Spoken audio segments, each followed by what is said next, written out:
देखिए 1 डी पर ध्यान दीजिए। 1 डी में कहता है कि चमन क्लब का निम्न सूचना के आधार पर आगम तथा शोधन खाता बनाइए। देखिए प्राप्ति भुगतान खाता का ही दूसरा नाम आगम शोधन खाता है, ठीक है। और प्राप्ति भुगतान खाता कैसे बनाया जाता है ये आप लोगों को बता दिए हुए हैं, फिर से एक बार देख लीजिए। प्राप्ति भुगतान खाता में सिर्फ और सिर्फ नगद लेन देन होते हैं, सिर्फ और सिर्फ नगद लेन देन होते हैं, चाहे वो आयगत हो चाहे पूंजीगत प्रकृति का मद हो, किसी भी प्रकार का मद हो। और सबसे पहले कि प्राप्ति भुगतान खाता वर्ष के प्रारंभ एवं अंत में रोकड़ शेष को प्रदर्शित करता है कि आपके व्यवसाय गैर व्यापारिक संस्था में प्रारंभ में कितना कैश था और अंत में कितना कैश बचा हुआ है, इस चीज का निर्धारण करता है प्राप्ति भुगतान खाता, ठीक है। तो इसमें जो आपको सूचना दिया हुआ है उसमें ऊपर में देखिए स्पष्ट से आगम मतलब प्राप्ति में चंदा प्राप्त किया, कमरे का किराया प्राप्त किया, क्रीड़ा जलपान गृह से प्राप्त राशि, विनियोग से प्राप्त ब्याज, सारा आइटम दिया हुआ है। भुगतान में भी कौन कौन सा खर्चा है, एक लाइन से मरम्मत 144 रुपया, लघु व्यय 240, ऐसा करके सारा आइटम दिया हुआ है। उसके बाद नीचे नोट में दिया हुआ है आपको कि वर्ष के अंत में अदत्त वेतन 300, अप्राप्त चंदा 500, फर्नीचर पर 200 हरास लगाना। देखिए ये तीनों आइटम जो है ये आपका नन कैश आइटम है। कौन सा आइटम है? नन कैश, मतलब इसमें रुपया का आना जाना नहीं हुआ है। और प्राप्ति भुगतान खाता में सिर्फ और सिर्फ नगद लेन देन होता है, ठीक है। यानी प्राप्ति भुगतान खाता में सिर्फ नगद लेन देन होता है, वैसा आइटम का चर्चा नहीं करेंगे जिसमें रुपया का आना और जाना न हुआ हो, ऐसा नहीं लिखेंगे, ठीक है। तो ये तीनों आइटम तो प्राप्ति भुगतान खाता में होगा नहीं। उसके बाद है आपको दिया हुआ कि देखिए रोकड़ शेष 1 जनवरी 2022 को 1116 रुपया और साल के अंत में 31 दिसंबर 2022 को 3516 रुपया। देखिए ये भी क्लियर कर दिया कि प्रारंभ में इतना रुपया, अंत में इतना रुपया, और कहता है प्राप्ति भुगतान खाता बनाइए। तो और इजी कर दिया आपको, इसमें कुछ नहीं करना है। टोटल जो आपका प्रारंभिक शेष है तो यहाँ पर to balance BD cash in hand करके यानी कैश बैलेंस 1116 दिया हुआ है, और अंत में जो बचा हुआ है वो बाय बैलेंस सीडी, अंत में कैश इन हैंड दिया हुआ है आपको कितना, तो 3516 ये दिया हुआ है। और उसके बाद प्राप्ति में कौन कौन सा आइटम है वो दिया हुआ है, और भुगतान में कौन कौन सा आइटम है वो दिया हुआ है। तो जो भी प्राप्ति वाला है इधर डाल दीजिए, भुगतान वाला है इधर डाल दीजिए, आपका प्राप्ति भुगतान खाता बनकर तैयार हो गया। तो जैसा कि आपको इसमें आइटम दिया हुआ है, सब्सक्रिप्शन हमने पाया, तो टू सब्सक्रिप्शन में 2400 पाया।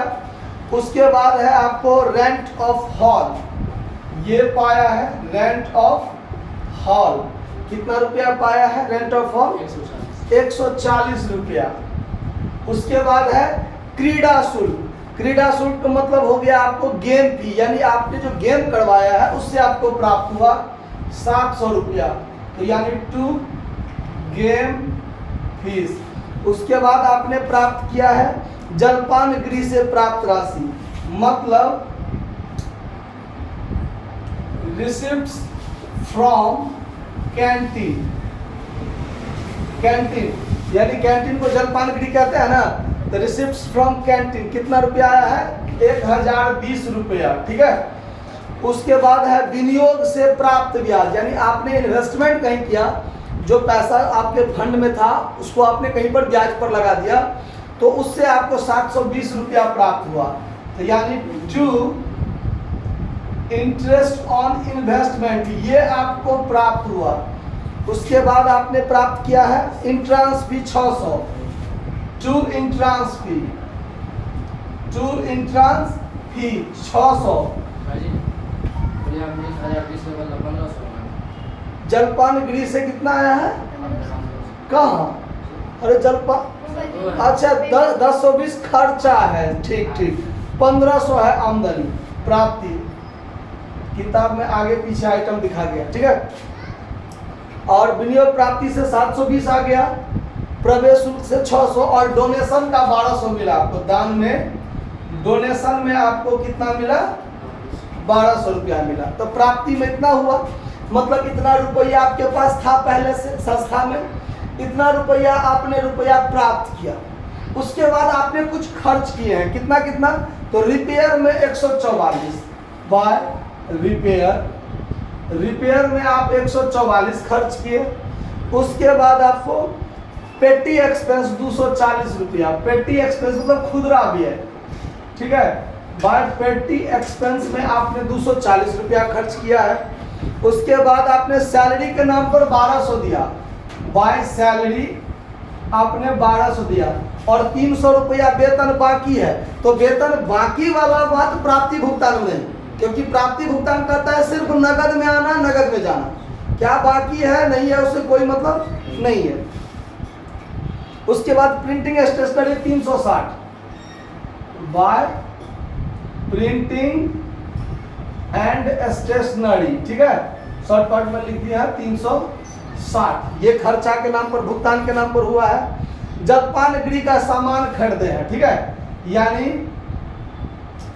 Payment for canteen, payment for canteen यानी कैंटीन के लिए हम 1050 रुपया का भुगतान, अच्छा 20-30 रुपया आप लोगों से खर्चा कर देते हैं, 1020 रुपया यानी 1020 रुपया। चौकीदार की मजदूरी दिए हैं, ठीक है, बाय वेजेस फॉर गेटमैन, ठीक है। गेटमैन कितना रुपया दिए हैं उसको? 816 रुपया दिए हैं, इसमें खर्चा हो गया। उसके बाद इलेक्ट्रिसिटी के नाम पर, इलेक्ट्रिसिटी भी है, बाय इलेक्ट्रिसिटी एक्सपेंस कितना रुपया दिए हैं? 480 रुपया इलेक्ट्रिसिटी एक्सपेंस के नाम पर। और उसके बाद rent and rates, rent and कितना रुपया है? 600 बाय रेंट एंड रेट्स 600, यही दिया ना। देखिए तो इतना रुपया था, इतना रुपया आया जिसमें हम इतना खर्च किए और ये हमारा बचा हुआ है। तो अगर यही चीज सवाल में नहीं रहता तो आपको जोड़ घटाव करके ये बैलेंस शीट निकालना पड़ता, ठीक है। लेकिन इसमें ये दे ही दिया हुआ है तो कोई बात नहीं, यहाँ लिख दिए। दोनों साइड का जोड़ आपका क्या हो जाना चाहिए? बराबर हो जाना चाहिए। अगर फिर भी बराबर नहीं होता है, अगर फिर भी बराबर नहीं होता है, इसका मतलब कैश इन हैंड में इतना रुपया है तो कुछ रुपया कैश एट बैंक में भी मेरा हो सकता है। तो इस पूरा को जोड़िए, कितना होता है? 8000, इधर 8306 होता है, 76 होता है, ठीक है। तो इधर कितना होता है वो देखिए, पूरा को जोड़ के अगर 8376 हो जाता है तो हमारा सवाल सही है। मतलब जितना रुपया आया और जितना खर्चा हुआ और इतना बचा हुआ है, हमारा हिसाब क्लियर है। अगर इतना घटाने के बावजूद भी कुछ कम होता है तो वो कैश एट बैंक के रूप में रह जाएगा मेरा, ठीक है। तो देखिए जोड़ के बराबर हो जाता है कि नहीं? कितना? 4860। ये नहीं जोड़े हैं तो ये भी जोड़ना है ना। अगर ये नहीं दिया रहता तो निकालना पड़ता, दिया है तो ये भी इसी का एक भाग होगा। कितना होगा? 8376 हो जाता है, दोनों साइड बराबर 8376 हो जाता है। मतलब रिसीट पेमेंट अकाउंट बनकर तैयार। कहीं कोई दिक्कत नहीं? दिक्कत इसको नोट करिए।